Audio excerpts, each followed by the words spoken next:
In this tutorial, I'll be going over the trends object here and focusing on the cost change metric using our 2016 index. This metric answers the question, how much have my rates changed over time versus the market or all contributors? So you can see down here in the legend, we have all company loads, that would be our customer or your loads in purple, and then all contributors would represent the market, how much the rates have changed over time from a change perspective. I just want to highlight real quickly, this is different from what we're measuring up here in the bar chart. This is answering a different question. The bar chart's answering the question, are my rates higher or lower than everyone else's? And it is an aggregated result of benchmarking load level details. So it's taking your load on the date that it ran and it's benchmarking to the market at that time. And so you don't pick up on the market trends looking at this bar chart. It's more of your performance to the market. Versus what you do see clearly here in the trend analysis is the boom and bust cycle of the market as it goes through the tightening and loosening of capacity. And so the way that we're measuring change over time is using our 2016 index noted here on the y-axis and also up here in the dropdown. And what that is it's a full year 2016 model. And as you can see, all contributors in gray, all contributors' results are hugging that 0% line for that full year, which is what you would expect to see. The inputs equal the outputs, roughly. And then you'll see in purple your rates changing over time.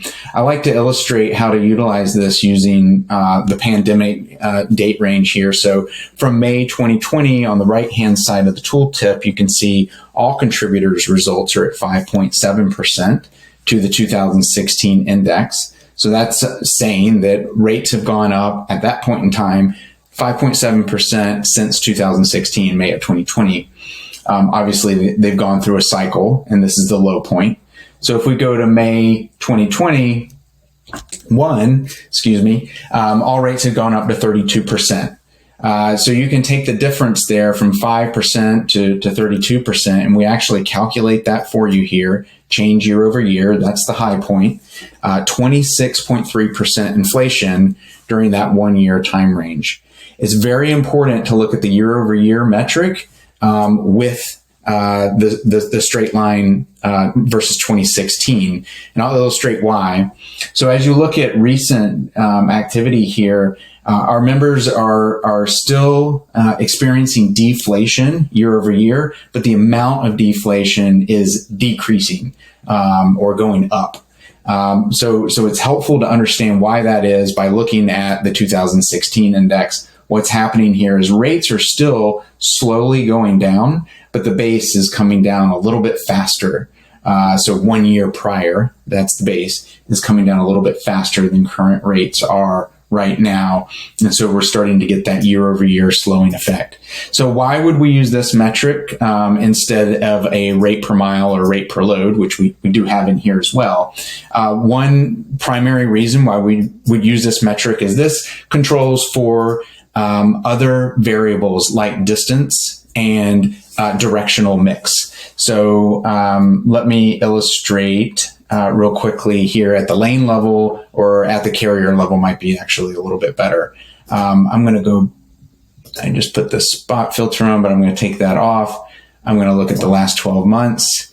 And I'm going to look at carriers. So as I think about a carrier running freight for me at this lower level, their year over year distance could change dramatically. They could be running an average distance of 100 miles 1 year, and then the next year they could jump up to 500, 700 miles. That's going to impact their rate per mile and cost per load. So you can't really measure inflation at the carrier level using a cost per load or a rate per mile, because it's not a like for like comparison.